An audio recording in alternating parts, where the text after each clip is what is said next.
If the natural play of circuitry is depth and ever-increasing involvement and responsibility, it would seem that it does demand a great increase of human autonomy.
We saw the Fellini film last Tuesday. It is not one of his best. It lacks a cohesive structure. You get the feeling that he's not absolutely sure what it is he wants to say. Of course, I've always felt he was essentially a technical filmmaker. Granted, La Strada was a great film. Great in its use of negative imagery more than anything else. But that central cohesive core, that must lead through an artist's work, leading from one to the other. Screaming his opinions in my ear. You understand what I'm talking about? Like all that Juliet of the Spirits or Satyricon. I found it incredibly indulgent. He really is. He's one of the most indulgent filmmakers. He really is. Keyword here and is indulgent. Without getting, let's put it this way. What are you depressed about? I missed my therapy. I overslept. How can you possibly oversleep? The alarm clock. Do you know the hostile gesture that is to me? I know, because of our sexual problem, right? Everybody online at the New Yorker has to know our rate of intercourse. It's like Samuel Beckett. I admire the technique, but it doesn't hit me on a gut level. I'd like to hit this guy on a gut level. Stop it, Alvy. He's spitting on my neck. He spits on my neck when he talks. The most important thing of all is and something else? You're so egocentric that if I miss my therapy, you can only think of it in terms of how it affects you. It's Weltanschauung is what it is. Probably on their first date, right? Probably met by answering an ad in the New York Review of Books. 30-ish academic wishes to meet woman who's interested in Mozart, James Joyce, and sodomy. What do you mean, our sexual problem? I'm comparatively normal for a guy raised in Brooklyn. Okay, I'm very sorry. My sexual problem. Okay, my sexual problem, huh? I never read that. That was Henry James, right? Novel? The sequel to Turn of the Screw? It's the influence of television. Yeah, now, Marshall McLuhan deals with it in terms of it being a high intensity, you understand? A hot medium. What I wouldn't give for a large sock with horse manure in it. Which it is essentially what do you do when you get stuck on a movie line with a guy like this behind you? Wait a minute, why can't I give my opinion? This is a free country? He can give you. You have to give it so loud. Aren't you ashamed to pontificate like that? And the funny part of it is, Marshall McLuhan, you don't know anything about Marshall McLuhan's work. Really? I happen to teach a class at Columbia called TV, Media, and Culture. So I think that my insights into Mr. McLuhan, have a great deal of validity. Oh, do you? Yeah. Well, that's funny because I happen to have Mr. McLuhan right here. So yeah, just let me come over here a second. Oh, I heard what you were saying. You know nothing of my work. You mean my whole fallacy is wrong. How you ever got to teach a course in anything is totally amazing. Boy, if life were only like... All media are extensions of some human faculty, mental or physical. The wheel is an extension of the foot. The book is an extension of the eye. Clothing is an extension of the skin. Electric circuitry is an extension of the central nervous system. The extension of any one sense displaces the other senses and alters the way we think, the way we see the world and ourselves. When these changes are made, men change. Literate culture is visual and detached. It creates the civilized man, the detribalized man, the man who is not involved. And the effect of the electric revolution is to create once more an involvement that is total. Why should art and culture suddenly become very big business, like big science? The reasons are tied up with the fact that we're living in an information age. When you live in an information age, culture becomes big business, education becomes big business, and the cultural explosion or the information explosion becomes itself culture. It knocks down all the walls between culture and business. The artist is the only person who picks his antennae, pick up these messages before anybody. And so he is always thought of as being way ahead of his time because he lives in the present. There are very many reasons why most people prefer to live in the age just behind them. Safer. To live right on the shooting line, right on the frontier of change and so on, is terrifying.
This, we have never reached this level of awareness. We can never reach that level of awareness. I have been working for that for a long time. You may be surprised to hear that the Finnegan's Wake of Mr. James Joyce is one of the top guides to the effects of media. The work is entirely devoted to that theme. And the thunders in Finnegan's Wake are statements of the effects of particular media. The last thunder in Finnegan's Wake on page 424 is television. And with all its effects, social consequences carefully dramatized. Finnegan's Wake is a drama, it's a play. And the actors in the play are the media themselves. Very few Joyceans know this. In the fourth row, yes. Professor McLuhan, up till now, while television may have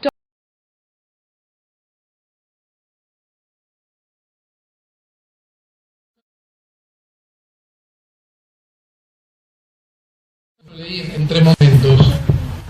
Uno fue en esta facultad, allá por la segunda mitad de los 80, 85, 86, 87.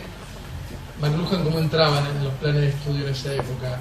Entraba en la asignatura de nuevas tecnologías que hacía un compañero que hoy es periodista en la capital. Y se llama Sergio Neymar. ¿Y qué se leía? Se leía McLuhan, Alvin Toffler. Se leía, se lo leía en clave apocalípticos integrados. Que ahí estaban los integrados, y por otro lado aparecía Schmuckler y Matelar con la encrucijada telemática para contrabalancear. Digamos que en esa época, y ya venía lastrado de los años 60 y 70, la lectura, digamos, más ideológica de McLuhan era un poco el paradigma del integrado. Se lo veía casi como un agente del electroimperialismo, diríamos casi, ¿no? Y entraba en esa lectura. Es interesante que en esta facultad hubo un profesor, Daniel Briguet, que en esa época tenía un texto que estuvo fotocopiado dando vueltas, y yo me olvidé de traerlo, lo tengo en mi casa en España, que hablaba de Benjamin y McLuhan. No sé si los más veteranos, no tanto como Fernández, pero los más veteranos se acordarán de ese texto, que era una lectura totalmente innovadora, creativa, cruzada, de mezclar dos cosas como McLuhan y Walter Benjamin. Fue mi primer acercamiento a McLuhan, un poco filtrado por ese tipo de visión.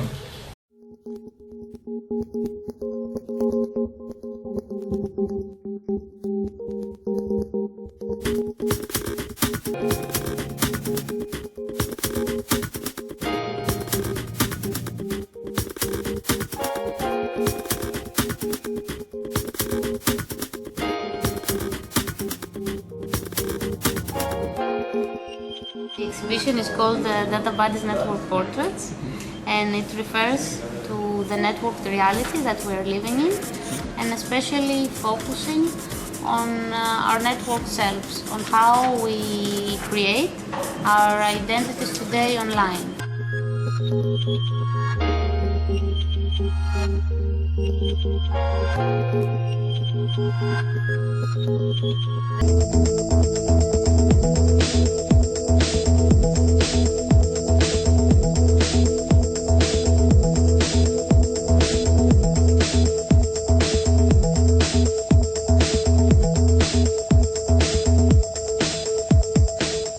Somehow this exhibition reflects to quite a good extent what McLuhan was writing about, was able to foresee years ago. And it takes the point of view of the artists that McLuhan called like the antennas of society, because he says that they are the ones that are not afraid of technology and are not overwhelmed by it. So they somehow can perceive how this reality is and transmit it also to the others. Speaking in your head.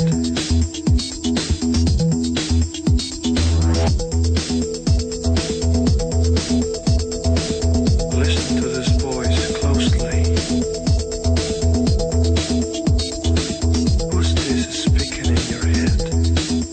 Yeah, well, the thing is that all this this possibility that we have today, that we can all contribute and that we can all, let's say, add knowledge and information to the internet, creates like this very big territory which is full of info, and the question that naturally arises is like, who can read it, who can actually, let's say, hear all these people talking on the internet. Something that one of the spaces of the exhibition reflects, the piece on the big wall that talks about polyphony or cacophony, puts this question in a quite nice way.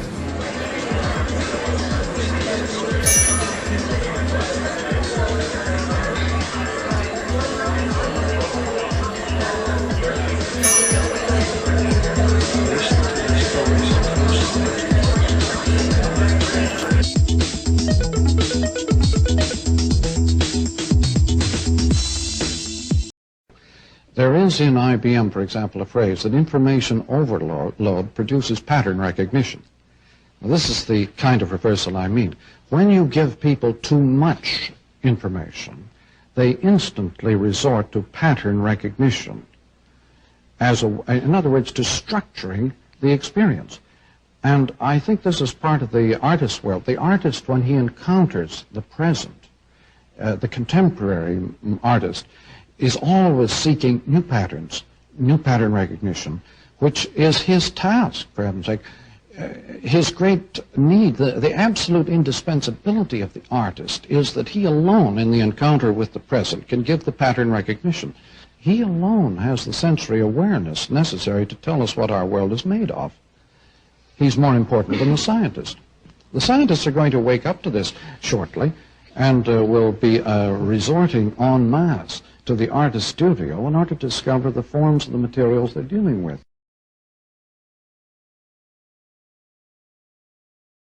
Media are extensions of some human faculty, mental or physical. The wheel is an extension of the foot. The book is an extension of the eye. Clothing is an extension of the skin. Electric circuitry is an extension of the central nervous system. The extension of any one sense displaces the other senses and alters the way we think, the way we see the world and ourselves. When these changes are made, men change. Literate culture is visual and detached. It creates the civilized man, the detribalized man, the man who is not involved. And the effect of the electric revolution is to create once more an involvement that is total. Why should art and culture suddenly become very big business, like big science? The reasons are tied up with the fact that we're living in an information age. When you live in an information age, culture becomes big business, education becomes big business, and the cultural explosion or the information explosion becomes itself culture. It knocks down all the walls between culture and business. The artist is the only person who picks his antennae, pick up these messages before anybody. And so he is always thought of as being way ahead of his time because he lives in the present. There are very many reasons why most people prefer to live in the age just behind them. Safer. To live right on the shooting line, right on the frontier of change and so on, is terrifying.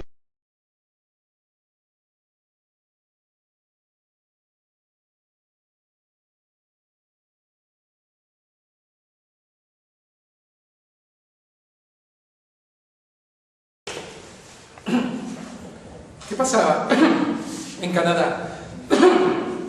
Perdón. Bien. Tenemos la figura McLuhan. McLuhan como la figura mediática más conocida. Pero McLuhan era parte de una movida, de una red más amplia, ¿no?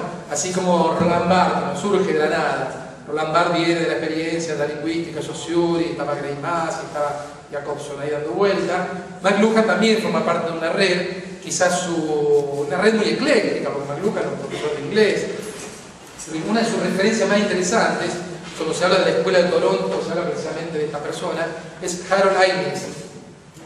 Él era un economista político que investigó de una perspectiva, diríamos, integrada, holística. Estudió, por ejemplo, el comercio de pieles en Canadá. No una perspectiva puramente económica, sino mucho más amplia. Y después tiene textos muy interesantes donde ahí investigaba, por ejemplo, cómo el ferrocarril y el telégrafo se fueron desplegando de manera conjunta, o sea, dos tecnologías que dialogaban entre sí. O sea que ya había una idea de, podríamos decir, lo que después se conoció como psicología de los medios. McLuhan retomó muchas cosas de él, retomó cosas de Havelock, de otra gente, de Wong, trabajando todo el tema de la oralidad, el pasaje de la oralidad a la escritura, que es uno de los grandes temas de McLuhan, y después la llegada de la imprenta. Su libro La galaxia Gutenberg del 62, que fue ella había publicado un par de libros antes, La novia mecánica, donde analizaba el lenguaje de la publicidad, pero su bestseller fue La galaxia Gutenberg del 62, donde seguramente se recordarán, él pone la imprenta al centro como causa casi determinante de toda una serie de procesos. Sin imprenta no hubiera habido, según McLuhan, revolución científica, no hubiera habido cisma de la iglesia entre cristianos y protestantes, católicos y protestantes, toda una serie de fenómenos de la modernidad, según McLuhan. La misma democracia, el concepto de individuos, según McLuhan, proviene todo de la tecnología de Gutenberg. Ya en su libro posterior, del 64, Comprender los medios, él empieza a hablar de los medios como extensiones y ya utiliza un concepto de medio mucho más amplio. Una radio es un medio, la televisión es un medio, pero un coche, un vehículo es un medio, desde la perspectiva de McLuhan. Digamos que ahí ya se empieza a cocinar lo que después se conoció como ecología de los medios. En los años 60 McLuhan mencionó esto de ecología de los medios en algunas conversaciones privadas, pero es recién a finales de los 60, los 70, que se empieza a hablar más de ecología de los medios. Si agarramos un texto de McLuhan y lo pasamos por Wordle, lo mismo que hicimos con Barr, surge una cosa diferente. Dado que los textos de McLuhan por los libros son muy largos, agarré un texto de extensión similar al de Barr y agarré la famosa entrevista en la revista Playboy. Esto hay que decirlo, McLuhan era un personaje muy odiado y envidiado. Los mismos sociólogos estadounidenses y canadienses no querían saber nada de McLuhan, porque el tipo reflexionaba en voz alta, de una forma muy fresca, y estos tipos se pasaban todo el año haciendo encuestas, estudios de opinión, ahí no los conocía ni Cristo. McLuhan salía en la tapa de la revista, en la portada de Time, lo entrevistó Playboy, y el pico de su fama lo tuvo cuando Woody Allen lo invita a la película Annie Hall, ya por el 71-72. Una escena está colgada en YouTube, famosa, donde hay Woody Allen y dos más están discutiendo sobre los medios McLuhan de la cola del cine, y Woody Allen dice, bueno, pero preguntémosle a McLuhan, y se corre la cámara y está McLuhan. O sea, imagínense los tipos, los sociólogos, los empiristas, que estaban todo el año machacando números, ¿no? Se encontraban con un personaje así que les robaba el centro de la escena.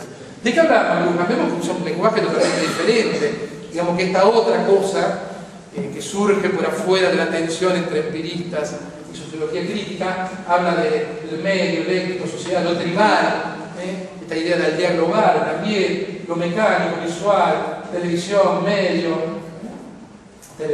lo fonético, el frío y lo caliente, ¿no? El pula que está por ahí arriba también. Manejamos un lenguaje totalmente diferente, que no tiene nada que ver con la sociología tradicional y mucho menos con el tema de la psicología. Vemos que son dos revoluciones, dos enfoques diferentes que rompen un poco este conflicto, diversifican esa tensión, pero que por otro lado entre sí no tenían mucho que ver. Si lo tuviéramos que sintetizar, es el medio estúpido, lo que diría McLuhan, o este enfoque. Lo que nos cambia es el medio, decía McLuhan.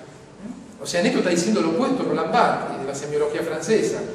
Los franceses e italianos decían, hay que ver el contenido manifiesto. Ya no basta el contenido superficial, hay que ver lo que está dentro, lo latente, lo connotado. No basta ver el contenido manifiesto, hay que ver lo que está dentro. Y este viene y dice, no importa el contenido, lo que importa es el medio. No importa qué programa de televisión vemos, no importa si vemos 678 o a Tinelli, lo que nos modifica es ver televisión. Es el medio estúpido, el contenido no tiene nada que ver. McLuhan, claro, con su forma habitual, pisaba el acelerador y decía, daba lo mismo si Gutenberg publicaba la Biblia o el Corán. Lo que modificó Occidente fue la reproducción mecánica de libros, que hubiera muchos libros. Claro, imagínense lo que podían pensar los semiólogos de McLuhan, que estaba loco, o sea, lo de McLuhan es interesantísimo. Cuando yo publiqué el libro, en el 2008, Hipermediaciones, todavía no me había hecho esta inmersión, después tuve la suerte de estar 3 meses en Toronto en el 2009, y un poco ahí recuperé toda esta historia de la ecología de los medios y esa tradición. Pero McLuhan no encaja en ningún lado, y lo odiaban todo. Para los semiólogos, un tipo ellos que estaban obsesionados con la ideología del pato dólar, venía un tipo que decía, no importa leer el pato dólar, no nos cambia, lo que nos cambia es leer cómics, el lenguaje del cómic. No importa si es el pato dólar o un cómic revolucionario cubano. Para los sociólogos empíricos, McLuhan no tenía método. Al final de su carrera elaboró todas las 4 leyes porque bajo presión del establishment que decía, bueno, queremos ver algo que se parezca a una ley o algo científico. Obviamente los de Frankfurt no querían saber nada con este tipo. Era un electroimperialista. Y acá también, acá se lo leía así. McLuhan muy lindo, muy simpático, pero se lo metía como dentro del paquete de los teóricos imperialistas.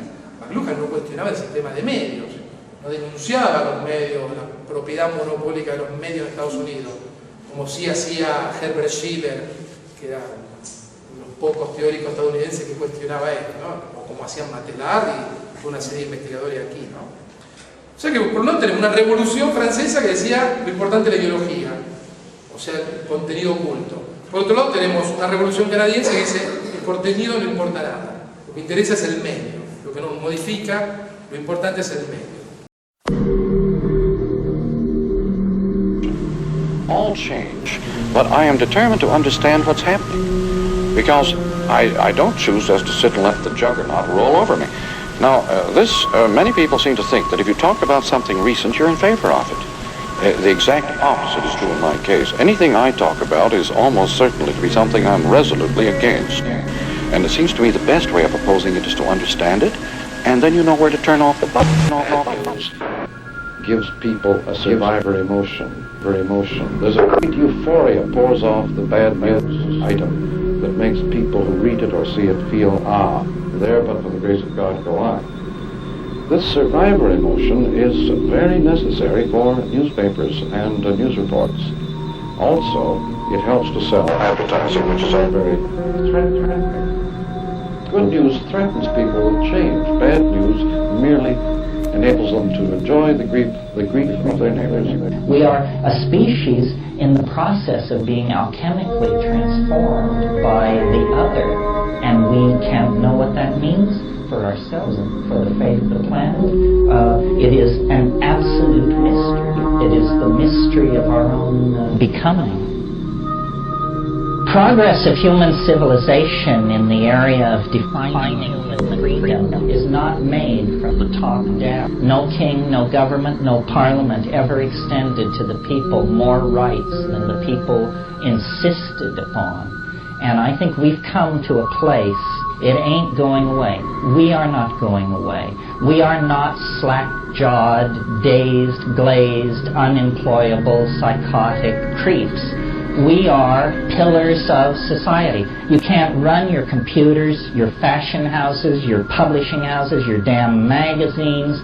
You can't do anything in culture without psychedelic people in key positions. And this is the great unspoken truth. That's too short-sighted. It doesn't do anything. You have to change yourself. And we'll never do that because the dollars now, everybody wants a dollar and a toy. Everybody's got a cell phone that'll make pancakes and rub their balls. So nobody wants to rock the boat. Nobody wants to change. Don't change anything. And we're in a nice downward glide. I call it circling the drain. That's what I'm going to call my next book. Circling the drain. And the circles get smaller and faster and faster if you watch us sink in. And we'll be gone. And that's fine. I welcome it. I wish I could live 1,000 years to watch it happen from a distance so I can see it all. Does it depress you? No. It lifts me up. It lifts me up because I gave up on this stuff. I gave up on my species, and I gave up on my fellow Americans. I gave up on my countrymen. I think we squandered a great gift. I think humans were given great, great gifts. Walking upright, binocular vision, opposable thumb, large brain, making tools. Make tools, large brain, make better tools. Talk, have to like language. You take this, put in here. We learned language, the brain got bigger, language. We grew We had great gifts, and we gave it up, but the ideas were good. But we fucking blew that. We polluted it. We polluted it with this stuff, things, material goods, games, gizmos, toys, gadgets, having possessions. He's got a bigger truck. He says, she his truck. It's bigger than mine. I'm getting a new truck. Here's a big truck. Oh, I'm getting out. It might rely heavily on electronic. Shit is very limiting. It's very limiting for this brain we have. So we keep ourselves limited, and then we want a toy and a gizmo and gold, and we want shiny things, and we want something to plug in that'll make big things for us. And all that shit is nothing. It's nothing.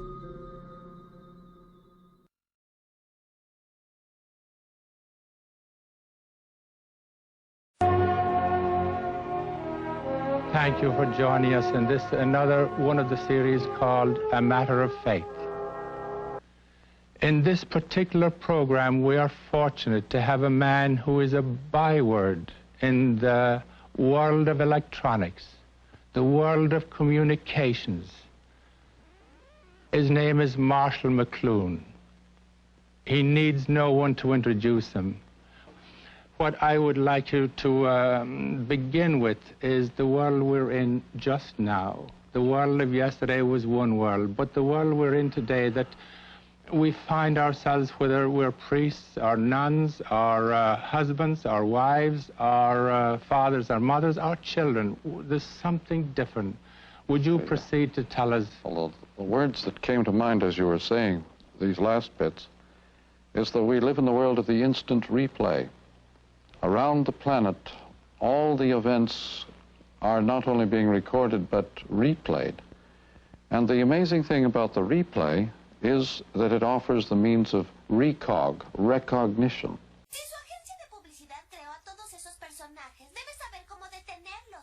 Bueno, la publicidad es muy curiosa. Si el público deja de ponerle atención, esta desaparece. Porque el medio es el mensaje. Exacto. Si no ponen atención a los monstruos, pierden sus poderes. Pero no pueden evitarlo, están destruyendo todo. Today we celebrate the first glorious anniversary of the Information Purification Directives. We have created, for the first time in all history, a garden of pure ideology, where each worker may bloom, secure from the pests, obeying contradictory thoughts. Purification of thoughts is more powerful a weapon than any fleet or army on earth. We are one people, with one will, one resolve, one cause. Our enemies shall talk themselves to death, and we will bury them with their own confusion. We shall prevail. On May 15th, Marshall McLuhan published Understanding Media, and you saw why 1964 wasn't like 1964.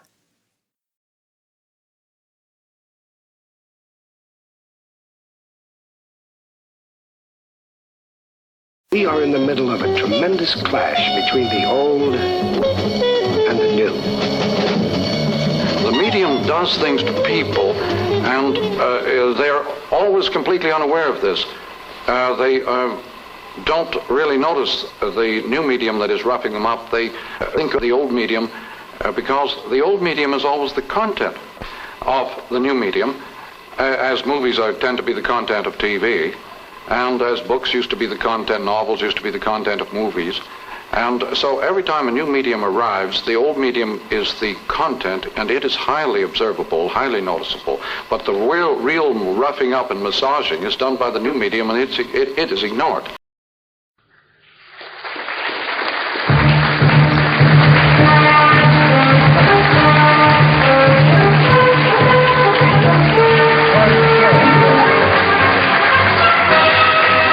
Television is cool and radio is hot. That's the message, and the medium is Marshall McLuhan.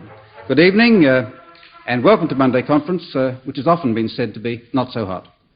When future historians look back on the 20th century, it's almost certain that one of the statements from this era, which they will treasure for posterity, is the medium is the message. Like most of Marshall McLuhan's statements, it's pithy, apparently simple, and provocative to the point of being outrageous. Another of his propositions is that some media are cool and some are hot. Marshall McLuhan studies the media as a way of understanding what it is that makes us live in the way we do, as a way of understanding society itself. He's concerned with all media, but he's best known for his work on the electronic media, particularly radio and television. He sees them as the extension of our central nervous system and argues that they're leading to an electrical retribalization of the West. If there is a Mr. Electric of the 20th century, it's Marshall McLuhan. More formally, he's Professor of English in the University of Toronto, Canada, and Director of the Centre for Culture and Technology there. Among Professor McLuhan's books are The Mechanical Bride, War and Peace in the Global Village, and, of course, Understanding Media, The Extensions of Man. Marshall McLuhan has been brought to Australia by the Sydney radio station 2SM to address a seminar on the commercial broadcasting and music industries. Earlier tonight, Professor McLuhan gave his address, and now he's ready for questions from the audience with us, made up of the participants in the seminar and members of the general public. Well, Professor McLuhan, I think we'd better deal with the medium as the message before it does go into the 21st century. When you say the medium is the message, does that leave any room at all for criticism of individual, say, television programs? Or content. Yes. You see, it doesn't much matter what you say on the telephone. The telephone as a service is a huge environment, and that is the medium. And the environment affects everybody. What you say on the telephone affects very few. And the same with radio or any other medium. What you print is nothing compared to the effect of the printed word. The printed word sets up a paradigm, a structure of awareness which affects everybody in very, very drastic ways, and it doesn't very much matter what you print as long as you go on with that form of activity. You've said that television promotes illiteracy. I'm wondering whether you think that's a bad thing.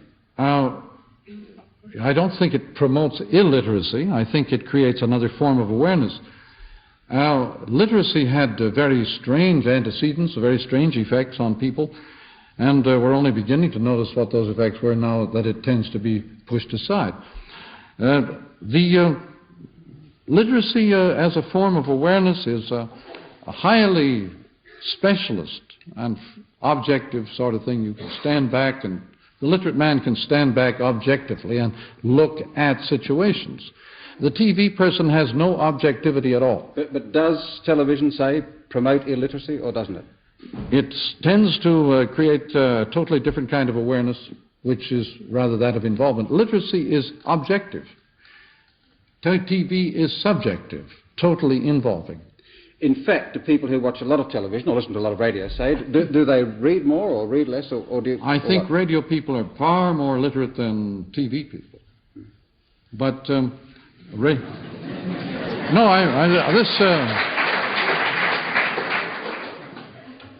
this is complementarity of the media. But I personally have avoided making value judgments because I've long ago discovered that value judgments are so personal that it confuses people enormously. Yes, but that is a kind of value judgment in itself, isn't it? Not of a medium, but of people. Do you think there are any masterpieces of advertising or radio or television in the sense that there are We'll know better. We'll know better in, 50 years? What's your guess now? I know that there are. On the other hand, the ones we might select now as the great ads of the year would probably not get the same vote 50 years from now. But do you remember now, Mr. Shakespeare wrote plays that were considered very vulgar and popular entertainment in his own day. And nobody had any criteria for measuring his greatness at that time. He was a popular artist. And TV is a popular folk art. And we have no criteria for measuring it. The measurements that we do use are just the results, bottom line. How many sales resulted from this particular ad? But that's box office. Thank you. Now, someone from the audience, please. Yes. If the medium is the message, and it doesn't matter what we say on TV, why are we all here tonight? And why am I asking this question? I didn't say it didn't matter what you asked on TV. I said that the effect of TV, the message of TV, is quite independent of the program. That is, there is a huge technology involved in TV which surrounds you physically. And the effect of that huge service environment on you personally is vast. The effect of the program is incidental. Please, would you show your undoubted enthusiasm by having your hands up? It really does make it much easier if I can see them. Sorry to be... Yes. Quite some time ago, you said that life was very much like driving a car, but only being able to look into the rear vision mirror. After you've gone, who's going to drive the bus? I made a strange discovery about the rearview mirror, having accused a lot of people of living in the rearview mirror and having meant by that that they were out of date, that they were 19th century minds. I then took another look into the rearview mirror on my own. I was not criticized. I did this on my own. And I discovered, somewhat to my surprise, that when you look in the rearview mirror, you do not see what has gone past. You see what is coming. And the rearview mirror is the foreseeable future. It is not the past at all. The title, the phrase rearview mirror, appears to distort the situation. Most people think of it instinctively from the sound of the phrase, it must be the past. In terms of media, of course, the thing that is occupying the foreground in terms of the rearview mirror is nostalgia. Nostalgia is the name of the game in every part of our world today, including the program Roots. But nostalgia is not, well, it's a kind of rearview mirror if you like, but it's also the shape of things to come. When people have been stripped of their private identities, they develop huge nostalgia. And nostalgia for the jeans and Levi's of the young today are nostalgia for granddad's overalls. His work clothes have now become the latest costume. But this is a rather mysterious thing. The costumes worn by the young, the fashionable costumes, are really very old hat and nostalgic. And someone called it international motley. That the costumes worn by the young today are a kind of international motley or clown costume. And paradoxically, the clown is a person with a grievance. His role in medieval society was to be the voice of grievance. The clown's job was to tell the emperor or tell the royalty exactly what was wrong with the society. He often lost his head in the process. But the clown, the international motley of our time, the clown is trying to tell us his grievance. The beards and the hairdos and the costumes of the young are a manifestation of grievance and anger. You've heard about the streakers, a kind of manifestation of anger about the lack of jobs and goals in our world. In America we call them passing fannies, but I understand it has a different meaning here. It's more restrictive, yes. Yes, in the fourth row. Yes. Professor McLuhan, up till now, while television may have dominated our minds and our lives, the actual box in the corner hasn't dominated our living room. But large screen television sets are being developed, screens, say, the size of a living room wall. Yeah. What effect do you think that will have? Will we tolerate giants watching us? It's a, I think, very important thing to keep in mind, very important question. I am not, personally, I haven't seen those big screens. They tend to have them out on the playgrounds or the playfields in America, they tend to have these great big screens for the game itself, so that you can watch the game on television while the game is in process. This is a kind of situation that I think it invites an enormous awareness of actual process to participate in the kind of replay of the thing while it is still ongoing.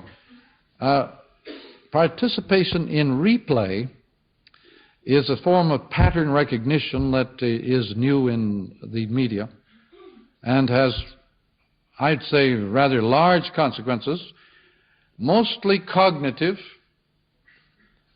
mostly consequences that will affect our nature of our cognition and awareness, and I would think entirely in the direction of extreme self-awareness.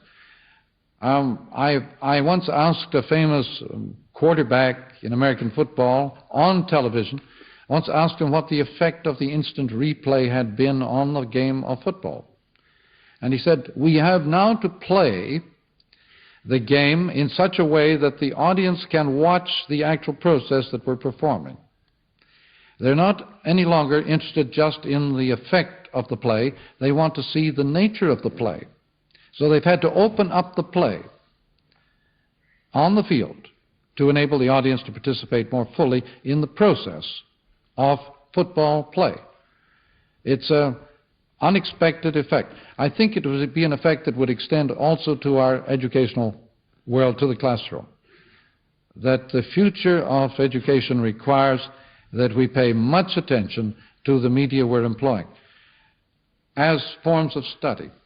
Not necessarily, not necessarily the hardware, merely the hardware skill in the use of cameras and of microphones, but awareness of the nature of the operation. When you said that television uses the eye as an ear, what did you mean by that? It is a phrase of Tony Schwartz in a very interesting book called The Responsive Chord. What he means literally is that the image is constituted by millions of these resonating particles. There are no pictures on television. There are no snapshots. There's no shutter. There's no camera. There is an outpouring of these small bits of information in patterns that are entirely active and dynamic. So they resonate. So he was really saying that the television image is primarily not a visual but resonating form of experience. Mm. Yes, with the glasses. No, behind you. Sorry, I had to go. No, all right. I'm sorry. You go ahead then. Too late. Professor McLuhan, is television the ultimate medium, or is there worse to come? You've heard of the hologram?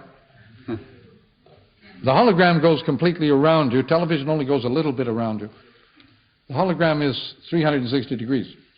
But it's been anticipated by the rock music, in which you have to become just enclosed in a sound bubble.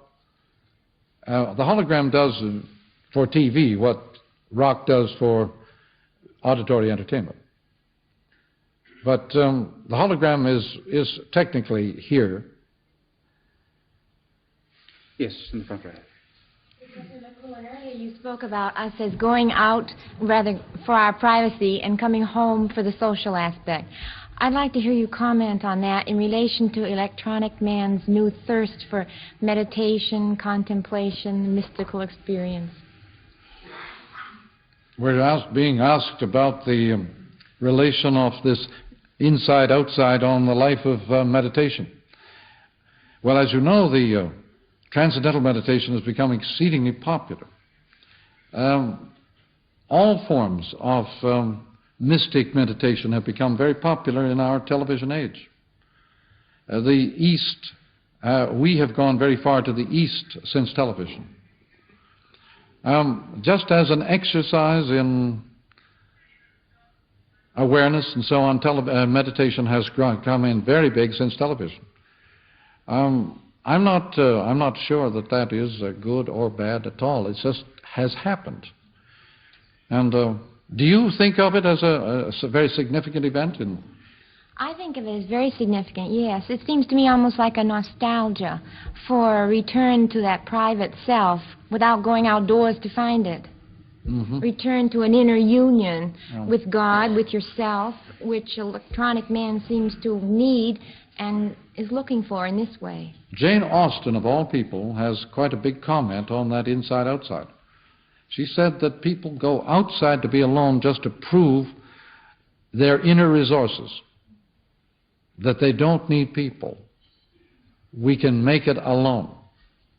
And that the Romantic movement was based upon this psychic development. Jane Austen has quite a bit to say about that, of all people. I was amazed to come across it in her work a few months ago. But there's another American writer, Hawthorne, who regarded this American habit of going outside to be alone as an undermining of democracy. He said, this is sheer aristocracy. This is putting on the aristocratic thing, and it is going to undermine our whole democracy. So Hawthorne regarded it with great alarm. The moralist, by the way, is always a person who never studies effects so much as studies the content of situations. Studies the figure and not the ground. This, I think, is of great concern to advertisers who are here tonight in some numbers. Advertisers tend to study figure and not the ground. They tend to count noses rather than to estimate the pressures under the noses. The form of gnosis. Do we have an advertiser who would like to pick that up, or we haven't heard from one? No? In the centre then. My question is a little bit about advertising, and it changes the course of the conversation slightly, and it's a serious question, Professor. If the world had not discovered your great thinking and your writing, how would you go about creating a demand for it? What would be your advertising campaign? What would be the gist of it? And what section of the media would you use? I put people on. I put them on. Putting people on means teasing them, challenging them, upsetting them, befuddling them. Any comic puts on his audience by hurting them. You can't name a comic who doesn't put on his public by hurting them. The technique of putting people on, in my case, consists simply in pointing to the things they have ignored, the things that concern them very nearly, but have been totally pushed aside as insignificant. A put on is a sort of situation that I study a good deal. Can advertisers use it to effect? Advertising is, to a large degree, put on, yes, and there has to be a certain comic element in a good advertising. Comic is always the registration of a grievance. The funny man is the man with a grievance, whether it's W.C. Fields or Rabelais. What's the grievance of an advertiser? What kind of grievance would it be? Obviously it could vary, but...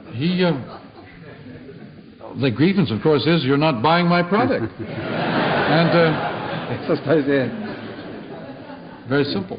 See it in a new light. Yes, in the glasses this time. Does the fact that Professor Bronowski's book, The Ascent of Man, the fact that it was on the bestseller list in America for month after month, is that a victory for advertising and marketing, or is that a victory for Professor Bronowski's ideals and the message he was trying to get across? I didn't see his shows, and of course, The Ascent of Man is a popular cliche, also very nostalgic, since that is not necessarily the way things are going. But no, I know that the bestseller is a mysterious thing that is mainly created. It's not a spontaneous thing. Publishers have methods for creating bestsellers at any time they have to. And it means investing a good deal of money in a book. Now, his program had many millions of dollars invested in it, quite apart from the book. So a big million-dollar program or multi-million-dollar program automatically guarantees a bestseller status for the book off the shelf. In the second row, yeah. Professor, getting back to your rear-view mirror syndrome and your new definition of it tonight, shouldn't we, some of us, especially politicians, be looking in that same rear-view mirror to see what carnage is being left behind? Well, in the case of politics, it's not too difficult to see what's being left behind.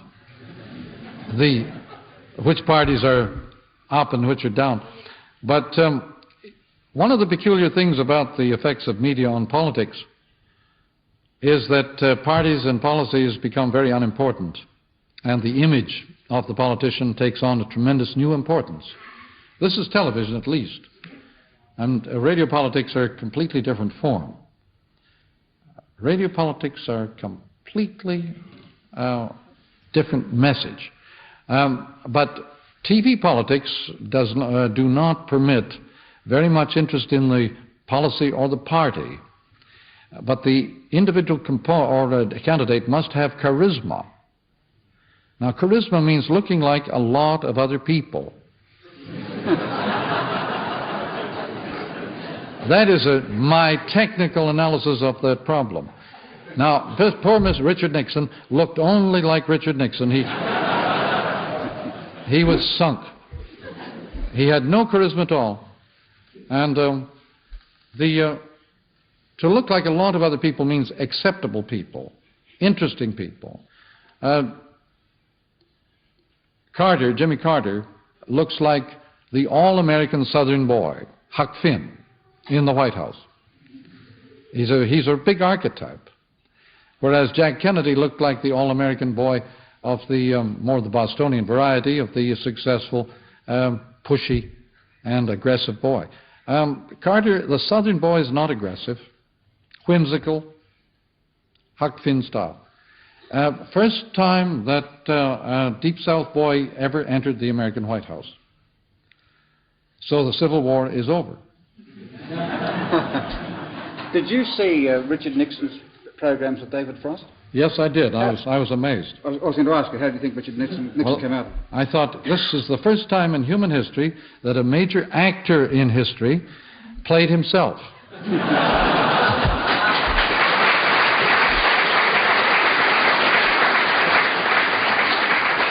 I'm glad I asked you. Yes, indeed. Yes.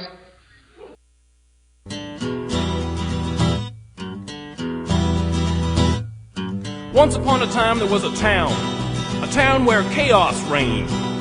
Lawlessness was everywhere, and there was no cohesive theory existing which properly explained the mass media and their impact on society and man's thinking. And then one day a stranger came riding into town, and all the townsfolk gathered round and asked him his name. Well, he tipped his hat and they said, Marshall McLuhan. Marshall. Well, they gave him a star and put it on his chest and gave him his own office with his name on the door. Well, wouldn't you know, the very next day a fight broke out in the Last Chance Saloon. It was an argument concerning the externalization of the senses and its subsequent effect on man's psychological makeup.